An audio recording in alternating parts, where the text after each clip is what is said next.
Pio waka tutuputu. Leventus peso. দিছে হাসনাত আব্দুল্লাহ লেভেনচিউস।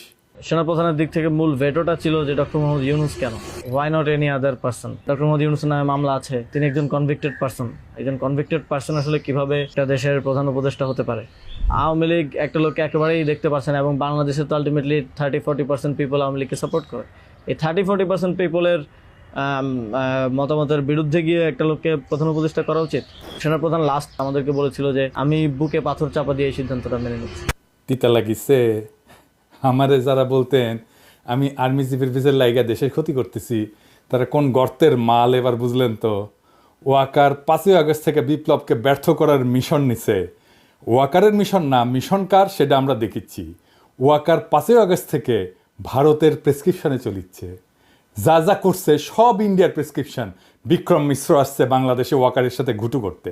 ওয়াকার হাসিনার বোনজামাই, হাসিনার পরিবারের একমাত্র সদস্য যে বাংলাদেশে আছে। ওয়াকার কোন প্রোটোকলে বিক্রম মিশ্রের সাথে দেখা করে?